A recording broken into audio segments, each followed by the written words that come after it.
Good evening. By the way of introduction, my name is Loretta Broughton-Axe. I'll be your host for tonight, and we have a lovely show prepared for you. We have wonderful guests, special guests, NFL moms, something special, and indeed they are very special. So I hope you're tuning in because we're really going to have a very, very interesting comical show and informative. So I'm going to start by introducing these lovely mothers to you. To my left, I have Miss Felicia Matthews. She's the mother of Will Matthews, former NFL player. Next to her, we have Miss Felicia Young, mother of former NFL player Vincent Young, also known as VY. And next to her, we have Ms.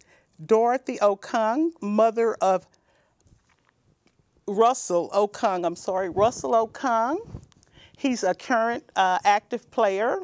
Yes. And then next to her, we have the lovely Miss Karen Johnson, former NFL player, mom of Andre Johnson.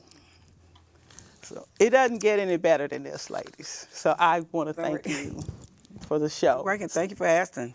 Thank you all. How are you all this evening? Yeah. Oh, we're blessed. I'm great. Thank you. Doing well, thank you. Thanks. Okay, we want to, I want to thank you all for really giving the audience, viewers, a glimpse of your lives, of what it has been like, you know, since your sons have achieved so much in the NFL. So that's a little bit of what we're going to talk about in the very beginning. So segment one will be the beginning. And any panel member may answer this question, please, and feel free to interject if needed. I'm going to start with you, since you're on my left, Miss Matthews. Yeah. Talking to you. I'm sorry, I didn't see you with your water. You, okay. Miss Matthews, I didn't see you with your water. Oh, it's sorry. okay. I'll just be thirsty trying to get it out. Okay, did you know growing up that your sons would be a successful NFL player? Did I know that he would play in the NFL when he was small? Any indications? I was just trying to get through Pop Warner. Well, actually, you know, I really wasn't a follower of the NFL or any football sports, because that just wasn't my thing. Mm-hmm. I was just, when he said football, I was like, oh, Jesus, I don't know anything. My husband was so excited, of course. And so not until we went out on the field did I said I could be a coach. This is gravy. So I just took over the team. I was like, coachable. I was telling them what made sense to me. So I can see that. Well, when we finished that lovely season, they won, of course. And then I kind of started liking football. So not until later on after he really started doing stuff in high school that, you know, I just kind of knew that it was an option for him if he worked hard at it. And the Lord said it was going to happen, and it happened. So, excellent. But I think it had a lot to do with the coaching skills that I carry. Listen, man. Oh my God. Good coach. Coachable. My husband is saying, okay, right. What about you, Miss Young? Well, Vince, in junior high, at his graduation, not junior high, matter of fact, let me back up, it was in elementary, before he was getting ready to go to junior high. They had a program there, and they was asking all the kids what they wanted to be when they grow up. And Vince he stood up and he told him, he said, oh, I'm going to be a NFL football player, and I'm gonna play for Miami Dolphins. And then he said another thing, I'm gonna get a chance to see some real Miami Dolphins. He was so always excited about Dolphins. And at that point, when he spoke it, everybody in the audience seemed to like, that boy just spoke something into existence. It seemed like it was real on that day, that when we heard it, we also felt it. And so, and after that, after he left to go to junior high, he started playing basketball and football, and then he won the championship in both of those. So, yeah. And then also he was in, I had to put him in Little League, though. Little League was the thing that helped the kids. You know, we had to have that in our neighborhood, you know, somebody so they'd be focused. Okay, so he was a double threat. Yes, he was. He played both until he got into college, and they found out he couldn't play both. You know, they decided that, no, you're going to have to choose. So he chose the football. Okay. Mm-hmm. I think it was a good choice. Yeah, So, it was. yeah, it did. Okay. What about you, Ms. Apone? Oh, when he was growing up, I never, to answer your question accurately, I never thought, you know, he would play football. You You did know, not? but when he was 5 years old, actually, he was with a team called the Elif Steelers. You know, just something to keep him active. So Right. after school, so he wore the uniform and everything. But in my mind, you know, because from where I come from is, you know, we call it soccer. You know, like you play football is soccer. So kind of like but they call it- footballer or something? yeah, like soccer, you know, is what we call football over there. But so I used to tell him, I said, honey, you know, so you're playing football. He said, no. You know, I told him that I would rather you play basketball. You know, I said, basketball is better. You're going to be taller. He said, no, Mama, I want to play football. And so, I mean, just like that, you know, so, you know, I was just kind of like blown away, you know, when he did, you know, start to play football. I was like, I never thought so. In my wildest dream, you know, I never ever thought that God will do this Do that, amazing yes. thing for us, you know, but it just makes me know that he hears your prayers when you Yeah. pray and ask. Yeah. So Indeed. he does hear Yes. my prayers, so, Indeed. yeah. And Miss Karen Johnson? Well, just like the other moms, Andre came to me when he was about 6 years old and told me that he wanted to play football. And I asked him, I said, are you sure this is what you really want to do? He was like, yes, Mom, this is what I want to do. So I put him in a car and took him to this park. They had the sign about registering for football. And I told him, I said, you want to start out in flag? And he was like, yeah, I'll start out in flag. So I started him out in flag. But I think that God was dealing with both of us at the same time, but we didn't know it. Yeah. Because I would have dreams. And Andre, I think he was in junior high, and I was in the kitchen one day preparing dinner. And he was in his room, and he came into the kitchen, and he said, Mom, one day you're not going to have to work anymore. Wow. So, you know, when Wow. a child comes to you Right. at that age, Yeah. you look at them like, okay, right, go back to your room. Yeah. He knew what he was talking about. Right. So then as he got to start going to college, I began to have dreams. I dreamed, well, let me back up.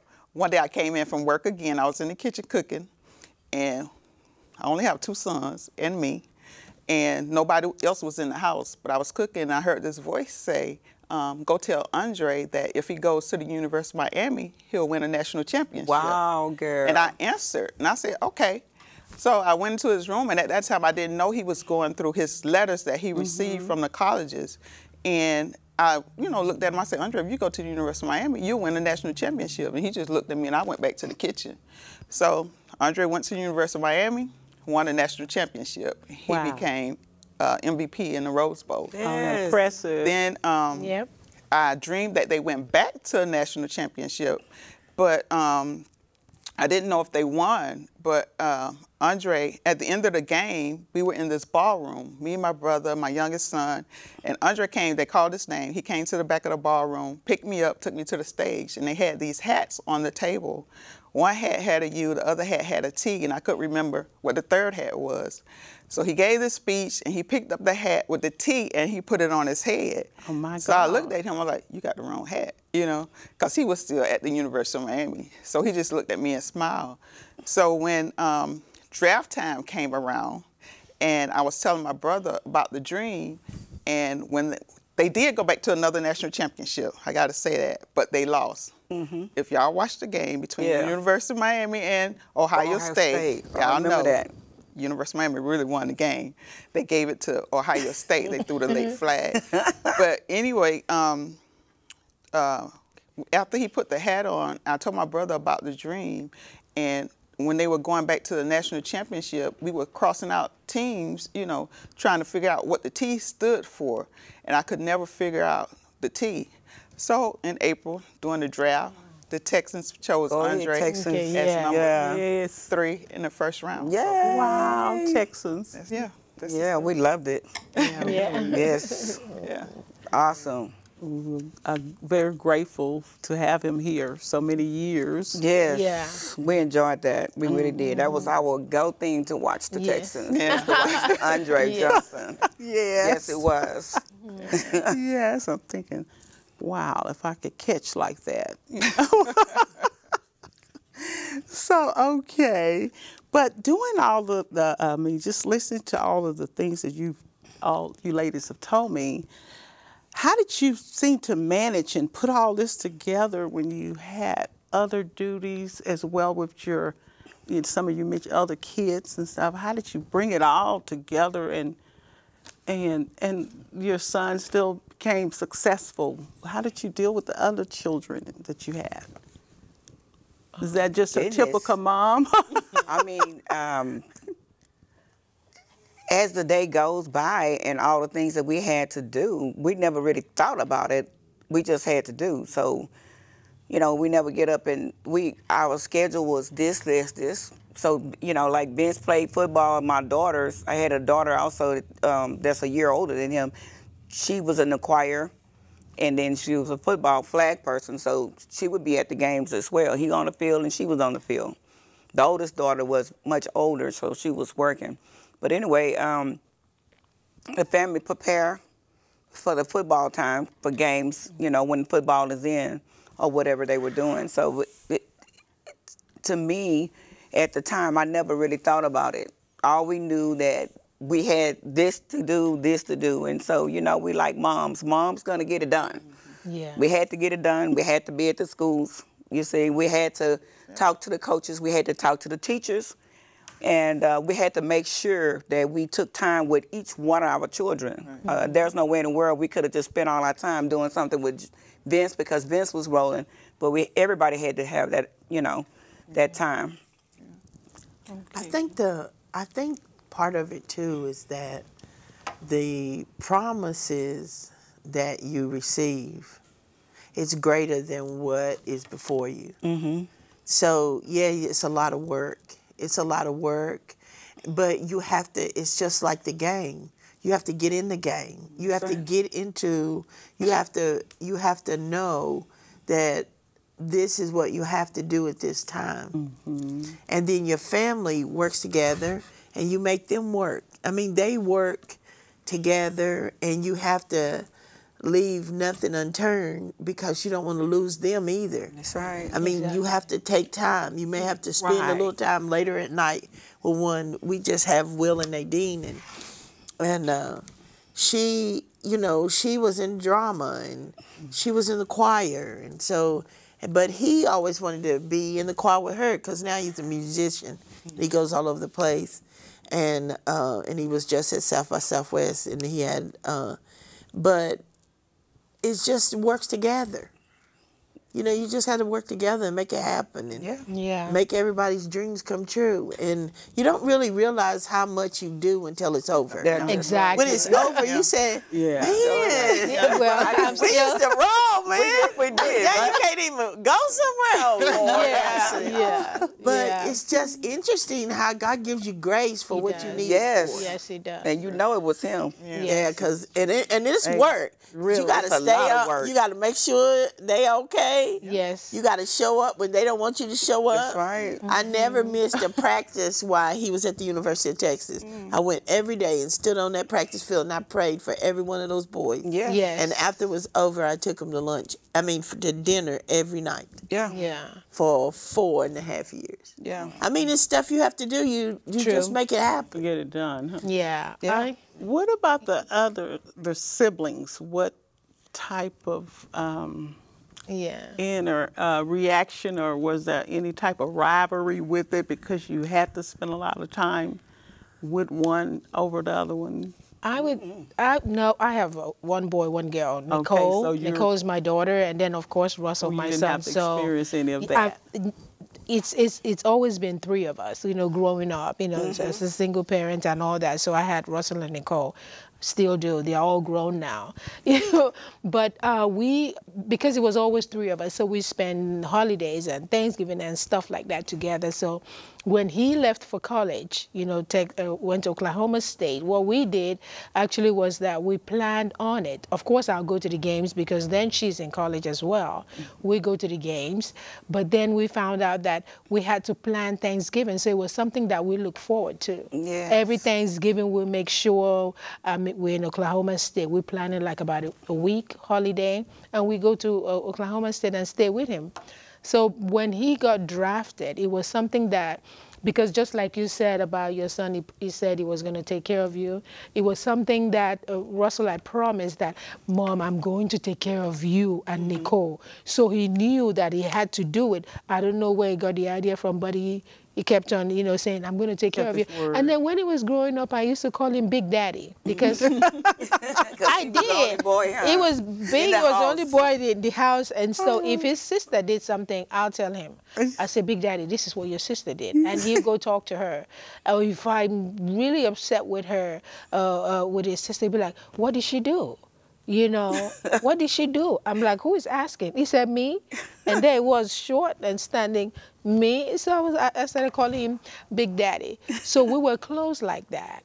And honestly, and God just made it possible that his promises that he made. And every day when I thank God, I said, God, I worked so hard, trying to do this job, trying to do that. And then eventually there comes a blessing. Yes. You see, and then this blessing came. Yeah, keep thinking. This blessing came through. To us from my son. So we all realized that we're together, and this is family, and so we stick together, knowing that this is what God wants for us, and He's blessed us as such. Praise Him. Sounds awesome. It all came together. You got Yeah. a call in. Yes. You have a call in. Who called? No? There we go. No. Oh, okay. Oh, we thought we had a call in. Well, we're going to get some calls in. Yeah. Because it's going to get even more interesting. So Okay. we'll get some calls. So now that we've kind of got from the beginning, I have one more question. I think that I would think this is still part of it. What type of reaction did you receive, the reaction that you had when you discovered that your son was drafted? Who did you first call? Who did you first talk to? I mean, just kind of let us know, You're the laughing. viewers know. We want to know things that just kind of give us just a little glimpse of how it works and what you did at that time. Yeah. Oh, my Went to, yes, we were in New York, First of all, I thought it was a dream. I couldn't believe it. I'm like, just get ready. And please don't don't tell anybody. I couldn't tell anybody because I was trying to make sure that until he got drafted, before you open your mouth and say it, Yes. so that you don't just say it and, say it out there to the universe. So what I did was I waited until when he got drafted, when we got to New York. I still was pinching myself. I couldn't believe it. Oh, they're flying us. What class? We're staying in what hotel? Oh. So we were in the green room, of course. I was like, we're in the green room? Even when we came up to the podium, that was at that time that they used to have the players come to the podium, with their families. I could not believe it. And they were screaming, oh, come, I can because they were imagine. happy. And then I was like, I can't believe this. Under my breath, I was like shaking. I was like, I can't believe it. And the first thing I did when the phone rang and they picked it up and they were calling him and they had him on the screen, the first thing I did was when I gave him a hug, a member of the press asked me what I said. I said, the Lord is my shepherd. I shall want for nothing because He provides all. Yes. And he said, yes, good. Mama. That's real yes, good. Mama." Better. That's real good. I mean, it was so surreal. Yes. Wow. Yeah, it was so surreal. I'm just still grateful till always I will be. Wow. Yes. The Lord is my Yeah. shepherd. It was a Yes. wonderful experience for us. We went to New York as well. And but we have thought about, while we were in New York, we was focused on we would get a chance to come back home to Texas. And that's when we found out that, you know, who's going to choose us. And I remember hearing my son back in the Greenwood, well, we're just lingering because we want to know where our home going to be. And we were all sitting at a table, and my mom and my daughters. And we sitting around looking and waiting to hear. And then we finally get the call, and the call was that we were going to Tennessee. And we were just excited. I guess we just ready to find out where we were headed. Yeah. And so when we found out where we were headed, well, it was chaos. I never seen so much movement. They was moving us all through the tunnels and trying to get us out, you know, without people getting us. We had to have all our bags packed. They had our bags and stuff ready. They had put us in limos, and then you had like an entourage of police people that get you through the streets to tell you, you know, to take you to the private jet. Wow. And the private jet, Mr. Bud Adams, he's gone now, flew us to Tennessee. So all of that stuff was exciting, and it was just crazy. Do I remember it? Yes, I do. I remember every bit of it. I have not forgotten nothing. You don't forget. You know, but it was a blessing. It was kind of like, you know, you riding a roller coaster, and you on your way to the top, and you get to the top, and you get that little funny butterfly feeling in your stomach because you're getting ready to head down. Well, that's where I was with it. Yeah. We were in Coconut Grove, Florida, at the Mayfair, and we didn't have to call anybody because we had all the family right there together. Okay. You know, so when we got the call, like I said, I already dreamed it. So we got the call, you know, Texans called, and, you know, everybody, you know, cheering, and me and Andre crying, and you know, they had every TV station there from Miami. So once we did our interviews, only thing we could do, Andre had to go change his clothes, put his suit on, got in the car and headed straight to the airport. So we really didn't have time to mingle with our family, you know. It was like, you know, they called his name, changed clothes, you got to go. You know, so we headed to the airport and came on to Houston and got to Houston, and that was one long night. A long night, but it was well worth it. It was well worth it, huh? You know, met so many moms. And oh my goodness. Traveling from city to city every weekend. You know, I had an awesome ride. Yes. Get to make a lot of friends. Good. Yes. That's good. Yes. Right. Anyone else want to like? We were in San Antonio, and we got a phone call for him to go to Detroit Lions. And we were happy because family was there. And then all of our family was on speaker anyway. Everybody, they all over the place. And we went to Detroit Lions, and it was pretty cool. He was happy. He was just happy to get an opportunity just to keep playing. He was happy about that. And then he was happy that we went with him. We didn't stay. I mean, you know, we kept going back and forwards or whatever. And then it was cool because some of his teammates from Texas was there. Okay, that makes it cool. So a lot of them was there, and it was really cool.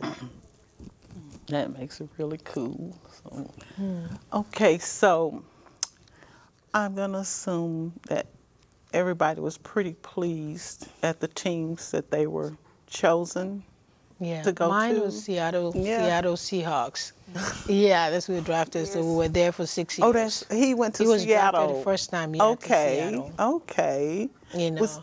Did he receive a ring? While he was there, was that the year that they received a ring? Yeah, we did get a ring, Super Bowl ring. Oh, wow. Okay. We went to Super Bowl twice. That's good. That's great.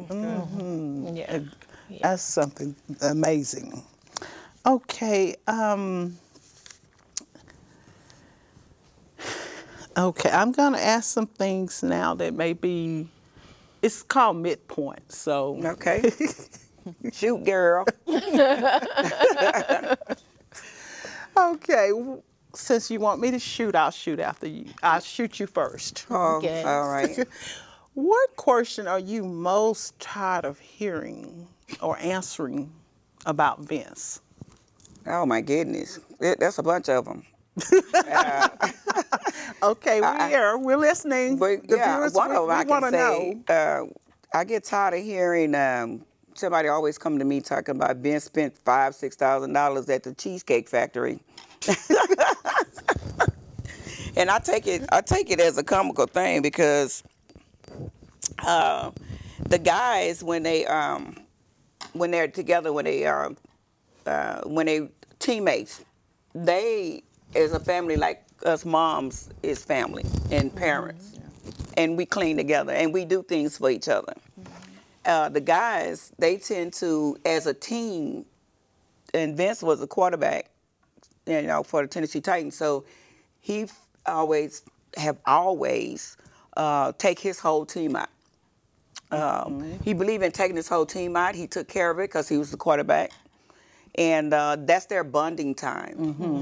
That's how they get their guys to do the things that they need to do on the field. Yeah. You see what I'm saying? The people that continue to keep bringing up that same old subject and keep asking that dumb question and keep talking about it, they're not realizing that what was going on at the time. Even if there was that type of money being spent, those people who sat around that table and ate that food, they could have done something about it. And then another thing is the person who waited on them. Who would go out and let out that kind of information about what was going on that day? But I get that all the time, but I could tell you about thousands of things that are being said all the time. But I still have a little smile and a giggle about it because I know the reason why things occurred, why they did. The most important thing is to know that the guys bond together. They're not at each other. I don't care what team they play. They know what their job is. They know who they are. When at the end of the day, when they come together, man, they just like little boys.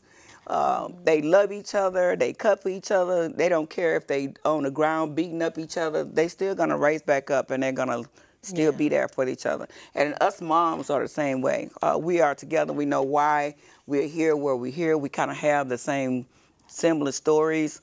You know what I'm saying? And I don't think there are any moms that just go over there and punch on you. You know what I'm saying? Because something you done said. You know what I mean? But basically, when we come together, we just love each other because we are a family. We do. We will be family forever because that's what God did for us, you know. We kind of know the things that we go through. Yeah. And we kind of understand when each one of our kids get hurt. We saying kids because they are our kids, but our sons will go crazy if we sit up there talking about kids. I'm a man, you know what I'm saying? We know you're a man, but you're still our children. So, but I just got that lecture. My son just went back to San Francisco on Tuesday, and he has 2 sons, and he says, "Mom. You know, Mom, I'm grown, right?" Yeah. I said, "I don't care. You still the same age. We still the same distance apart, right? You know what I mean? It's always gonna be the same age, brother. Right. So it don't matter." I said, "I know you grown." He just laughed. Yeah. But I got one that I don't know how y'all feel about this one. Well, I don't really have stuff I don't like people to ask me, but one thing that kind of is irritating when he will put something on Facebook. Well, both of my kids, they put stuff on Facebook. Who knows what they may put on Facebook. But anyway, they put stuff on Facebook, and people will call and say, "Have you seen Will's Facebook?" You done put something on Facebook? And I say, "No." And they'll go, "Well, let me tell you what it is." And I say, "Oh, Jesus." Hard to tell because, I get nervous. So I say, "We'll know." Yeah. And then I said, well, I try not to say anything to him because he says I'm the Facebook police, but I try not to be. That's a good one, the Facebook. I'm trying not to be the Facebook police. But sometimes you got to roll it down and say, "What is this? Take it off." It's not really really bad. But you know, it's just they put funny stuff on there. Yes, they Yeah. do. They just do funny stuff sometimes. Okay. And my grandson is enjoying being on Facebook. 'cause Oh, my Will goodness, has yes, he trained is. him to be on there. Okay. I just want to piggyback off of what Felicia had said, that we actually, the women, that we come together and we pull up for each other Yes. in whatever happens, because it's so true. When Russell, first of all, got drafted, she actually was the first one that called me on the phone. Oh, and Vince that's was good. having a birthday at Mercedes-Benz, something Yes. like that. Birthday bash. Yeah, so she called me to welcome me to the NFL Moms, everything, stuff like that. So I did not feel alone. As much as you think that at the end of the day, that as soon as your son gets drafted, you're going to have a lot of friends, it's not true. That's right. All your friends drop off. Yes. Okay. They drop off. They expect certain things that you cannot do. And the only ones you can run to are your football moms to say, Yes. oh, I don't understand what's going on. And then she tells you, like, Yes. listen, this is the way it should be. So Yes. then you have a team of people you can call to talk to. Yes. So yeah, It's great. Yes. Okay. yeah. I don't know if I, That's I went a right. little, it's true. Yeah, Yeah, we do that for each other. So Well, what Yeah. about you, Miss Johnson? Is there anything that you get tired of people asking about Andre? Yes. Would you care to elaborate? I am so tired of people asking me about the fight with Andre and Cortland Finnegan. Finnegan. I'm so sorry. I was about to Titans. ask you that. I'm so sorry. I'm one of them. That fight happened. Cortland got beat on national TV. Cortland. He's never gonna forget it, and I would never forget Cortland Finnegan. And that's done and over with. It's done and over with. End of story. End of story. Conclusion. Isn't that something? Oh my. Yeah. Yes. So I mean, who could forget such? All of the things. that And you both the all- guys are great people. Yeah. Cause I know They Cortland. are. I know Cortland. They great people, you know. But like we say, when they get on the field, Yeah. it's an adrenaline thing. It's a Whatever man happens thing. on the field. It's on the stays. field. It's like Las Vegas. Yeah. It's, Yeah. What that Stays happens in in Vegas. Vegas. It stays in Vegas. Yeah. You know what I'm saying? So What goes on That's in right. Vegas. Mhm. that's Yeah. right. Gotcha. Okay, now, viewers, I'm trying to get something for you Oh. out of the mothers that you would really want to know. Again, I want to know too, so. Can you tell us something comical about your sons that he would probably say, Mom, no, you didn't say that. Not on television. Oh my goodness. God. Can you tell us something one. that comical or something? Well, it's kind of comical and embarrassing. That's what we want to hear. I'm sorry, Andre. was on a trip to Washington, D.C., and they were in a hurry, so they stopped to a buffet restaurant. And Andre, in a hurry, slips in front of everybody, food and all. No. Bam, hit the floor. Oh my goodness. Oh my God. Oh my goodness. Oh, I'm sorry to laugh, Andre. Okay. It's okay. Well, mine actually would be when Russell was like maybe 5 years old, and because he was so huge, people thought he was older than he was. So when we go to the football games, I had to go with his birth certificate Girl, did in you my have to do the purse. same- I had to take a birth Yeah. certificate. So, you know, I can just still remember him walking right there with the coach, because every day when we go for the practice, somebody's got to come up. They say he's not older. That boy is about 9 years old. He cannot be 5. Nothing. So I still remember him walking with the coach and me walking on the sideline with my purse and the birth certificate in my purse, getting ready to. And I did almost all the time. No, Yep. he's 5. No, he's 5. But okay, you know, so I thought that was comical. Yeah. You was asking about comical for is what he does or what we do. Oh, well, What he does, and then maybe what you did. Because what I was going to Because say, you're always comical. yeah, what I was going to say is that Vince he is a comical person. He loves to make people laugh. But the thing is, when they ask him to speak sometime and he's giving his own testimony about where he come from and what all he has done and what God has done for him. The main thing is that he would get up there in front of the whole, I'll say, world or nation or setting that he's in, and he starts to talk about us coming from that ghetto. Oh, We come from the ghetto. oh my God.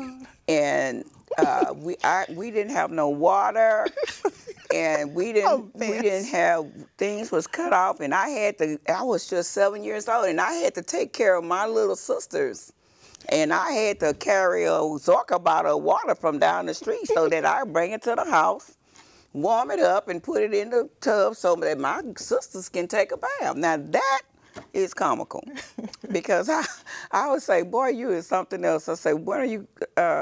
You always talk about us being in the ghetto. I say the ghetto, we have to get something straight, is not the bricks. I say, you were brought up in bricks, and so, but you know how they perceive it. This is the way he looks at it.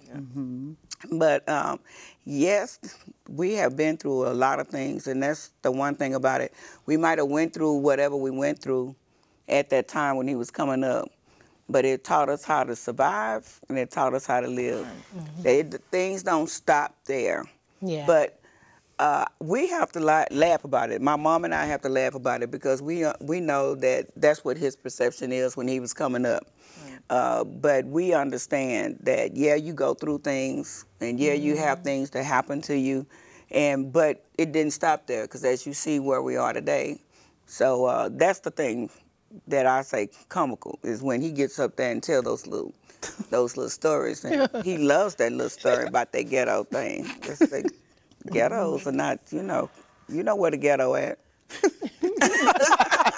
We was not brought up in the ghetto. Oh my Yeah. God. So yeah. Okay, Miss I'm thinking, Matthews. oh Lord. Okay. You have a lot of them. I remember, when Will decided to start playing the guitar. Oh my God. It was horrible. And I was the audience. Everybody exit but me. So I was the only audience that he had. And he would play that guitar. Boy, he'd play that guitar. Oh, Jesus. And he'd be singing and playing the guitar. And you'd be like, And then "That's after a good." while, I say, son, you are so awesome. Awesome. You can do it, man. You can do this. But Mama's going to take a break right now, and I'll be back. So he started playing like that, boom, boom, boom, every day. Then he'd come up with a song, and you got to, he'd turn the TV off, turn everything off, because he wants you focused and listening to him playing. And I'm sitting, he's getting better, though. He's getting better. Yeah, he's getting better. By the time he went, then in middle school, him and some friends put a band together. Okay. Oh, Jesus. You had to get in front of the band.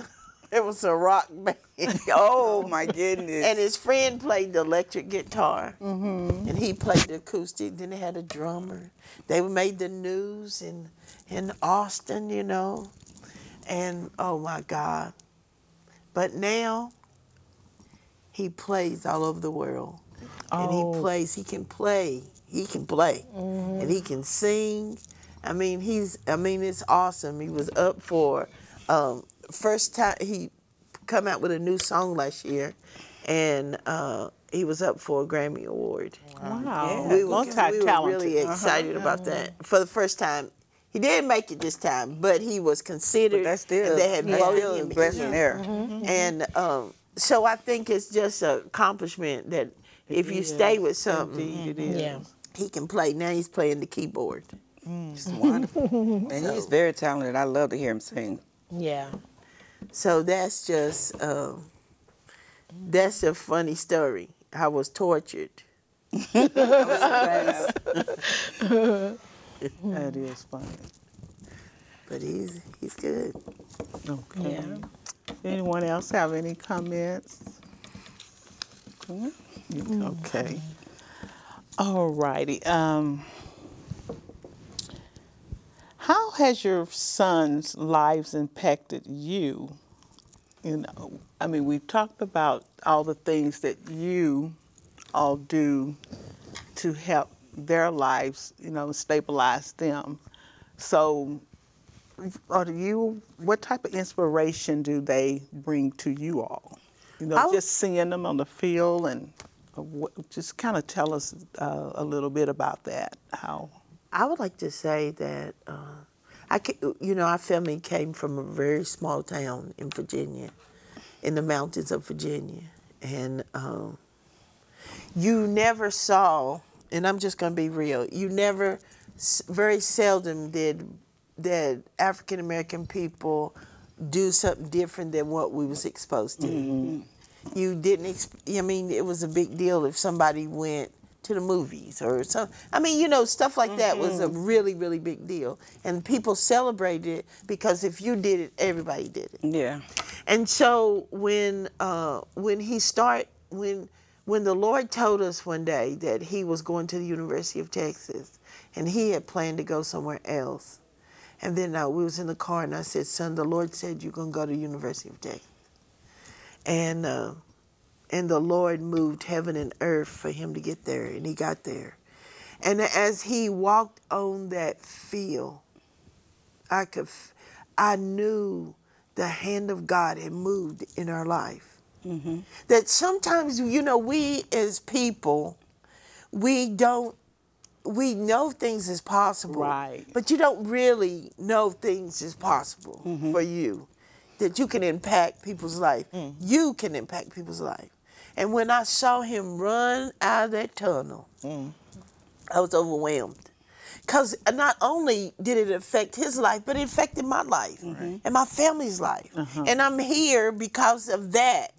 And I've met people that I would have never got an opportunity to meet. Yes. I would have maybe met them if it was the Lord's will in a different arena.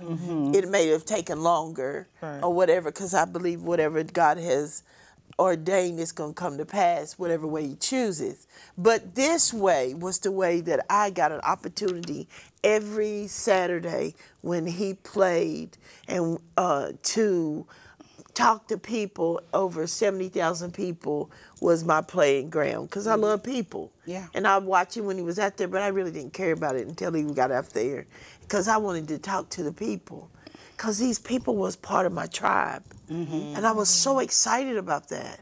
And I met people that had a lot of money, and I met people that didn't have a lot of money. Right. I met people's life that would totally impacted me for the rest of my life. And I saw the move of God that I witnessed. I saw him change our destiny to a place that only he could do. Right. And now I can have conversation with people because I know so many important people, Sometimes when you really want to just impress them, when somebody's showing off, I just want to throw out somebody's name. And I want to say that in my role project.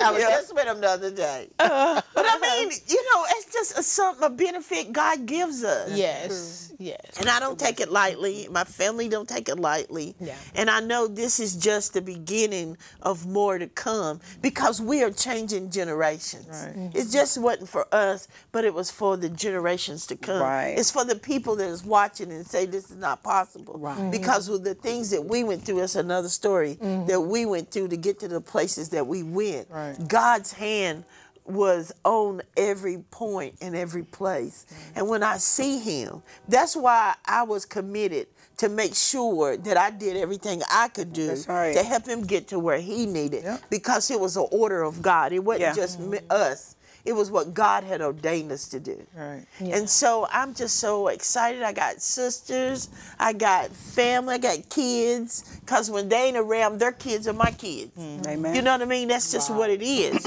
because you grow deep in so many areas in your life. It's great. It's great. Yeah. It's great. It was a blessing. God did the same thing to us. He touched me and told me that Vince was going to be an NFL football player, which was a confirmation of what he said when he was in elementary.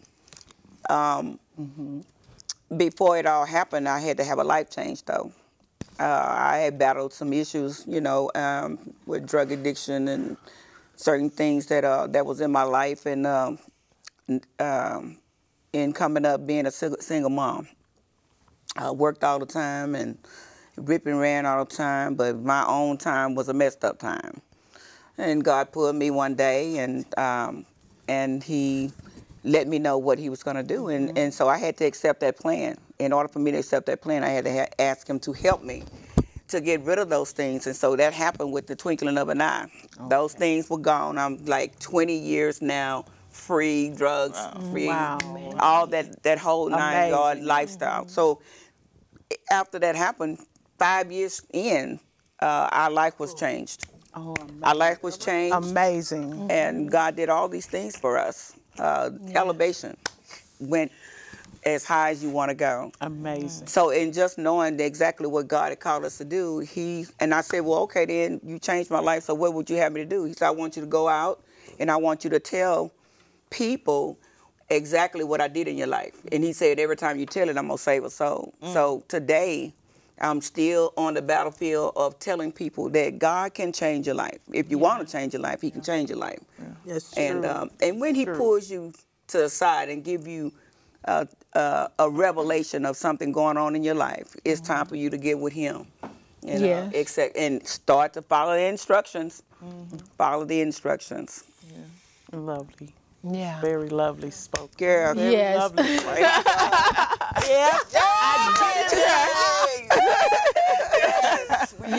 to God. Everything. Yes, always. We wouldn't have been able to do anything if it had not been for God, yes. Okay, I'm going to give, I'd like to give each of you an opportunity to just talk about something that you're doing, maybe foundation-wise, projects that you're working on for yourself. Got 10 minutes. So who would like to start with? We want to know, Felicia, you mentioned a book, and Miss Matthews, you mentioned your art. So kind of share with the audience, the viewers, about these things that you are preparing to do or have already prepared. Well, I am a minister, and we pastor a church in Austin, and we do outreach. We find places for homeless people. Wow, that's impressive. We feed people. We do all of that, and we work with the youth and families, and we just love people. And outside of that, we do outreach worship ministry team, and that actually we will be coming to Houston this summer, and we'll be rotating coming in out of Houston, because what the Lord has given us in worship and ministry is totally awesome, and we just want to plant that seed in every ground we can. Outside of that, I am an artist. My daughter got run over by a hate crime and left in the street for dead about 9 years ago. Gosh. And at the same time that our son was at the NFL, it was just the hand of God that kept us. That kept us. She was bedridden.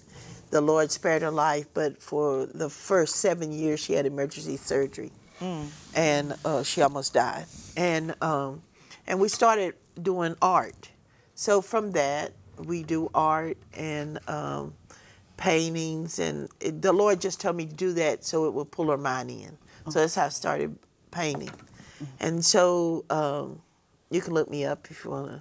Where can the viewers find that information? You can find me on Felicia Matthews' Facebook page, and then on there is Edna G's and Renee's. You can click on there, and some of my art is there. Okay. Or I'll send you some pictures of stuff, whatever. Okay. But that's what we do. Okay. I know we got to wrap it up. So very impressive. Yeah. Ms. Young? Well, I'm in ministry. I have the Felicia Young Ministries, a nonprofit organization, and we meet the needs of the nation. I'm into incarceration and women as myself, drug addiction, single moms. I'm always reaching out to them. Yes, I did write a book called A Touchdown from Heaven, and you can go to my website, thefeliciayoungministry.com. If you can find everything that you need on that website. So, and I'm getting ready to write another book, which would be the Felicia Young Ministry. I mean, the Touchdown from Heaven, Volume 2. Stay in the Game. So to be announced. Y'all look for it. Okay, we'll look for it. Miss O'Connor? Yeah, I wrote a couple of books. One of them is called Memoirs of an Empty Nest. Memoirs of an Empty Nest. Okay. And of course, I adapted into a stage play. Ever since I was 13, what I've always wanted to do was produce a stage play. Stage play? Stage play, yeah. So I was able to do that maybe a couple of times. But that's something that I'm really, really working on. That is that I'm very passionate about. I also have a program called Dorothy's Daughters. You know, when you're younger, you ask things that you wanted when you were younger, as a young girl, and how you sit down and wonder if anybody hears you, you need some help, you know, in terms of that. So I use that Dorothy's Daughters to empower young girls. Yes, into through education, you know, and through just going to these schools, sitting down with them and just talking about what they're getting ready to do after college, or if they need help and assistance. That way you get to hear their stories. Yes. You know, so you get to, and they really open up to you if you're not their mom. Yes. You know what I mean? Yeah. So it's just, but then of course you can get more ideas from them and stuff like that, and use it to empower them as well, knowing what they need. And what else? I do so many different things, but Do you I have just a stop at website? that. NOproductions.com. Okay. That's great. Yeah. Yeah. I had formed an organization called Pace Moms, which we are mothers of professional athletes, celebrities, and entertainers. And our website is www.thepacemoms.org. And we give back to the community. Every year we adopt a family for Christmas, and Wow. every summer we do a big back-to-school event where the kids come in and they get a backpack filled with school supplies. good. That's great. Yeah. That's Great. good. That's You good. Karen. do you adopt adults too? What had happened was No, we're in the end zone. So I'd like for you all to just, if there's any type of suggestions that you could give other mothers and sons, or just any one mother with kids, doesn't have to be sons, could be daughters, any type of advice or that where they can get information, resources to be successful in whatever chosen careers that they have. Is there any advice that you could give, or maybe Go a to the couple in a library. couple words? go to the library and talk to everybody that you know that is doing something, and ask them to help you. And just be persistent, and Yeah. don't give up. Okay. And don't let attitude from your children deter you from staying in the game. Yeah. You do it anyway, because sometimes they get so frustrated and they really don't know how it's going to happen for them. But you keep the faith, and you just tell everybody you know, and somebody will help you. Okay. Yeah, it's about having the tenacity, the drive, the ambition, and knowing what you want to do and staying focused on there. And then once you find something that you really want to do, or you find somebody who is doing exactly what you want to do, you kind of copycat them, if you may say, glean behind them, copycat them. If it's somebody that you can actually reach out to or even email, you can do so. You're doing something that I would love to do in the future, or something I would love to do right now. You know, can I help assist you? Can I walk behind you? I mean, you know, that really does help. Yes. I say reach out. Reach out. Yeah. And make sure you share it with someone. Never think that what you're talking about or what you're having need of, that is embarrassing state. No, everybody has been through something. And the other thing is that do not be afraid. Do not be afraid to step out to talk to someone.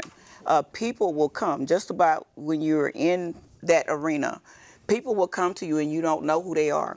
Don't worry about somebody trying to do this to you or that to you. Yeah. Just know that God is with you, and if they want the wrong thing, He's going to remove that. Yes, If He they does. want the right thing, they're going to gravitate to you, and then you'll have your help and your walk and your everything you need to get where you're going. Excellent advice. Yeah. My advice would be to keep your eyes on Him. Yeah. Yes. Yes. Look at us. I mean, single moms, if we can do it, They can do it. can too. That's right. Yeah. That's right. That's right. Well, I'm so sorry. It's time for us to pretty much close. Great show, Loretta. You did good. Yeah. Awesome. Thank you all so much. Yes. But I want to thank you all for being a part of my panel. And you all did such an excellent job. I'm so honored to have you all here. And I'm sure the viewers are even more honored, just as much as I am. And I'd like to thank the viewers, obviously. And I'd like to thank Houston Media Source. And I'd like to thank Miss Beverly Yancey. Yes. A couple of acknowledgements. Miss Vanessa Rivers. And I'd like to thank, obviously, God up above. Yes. Yes. it God is. always. Without Yes. him, huh? And stay tuned. We will be back soon. So thank you for watching. We really appreciate it. Thanks for having us. Yes, he is. That's always. great. Yes. God is good. Yeah. We had fun. We'll get to see that. Yeah.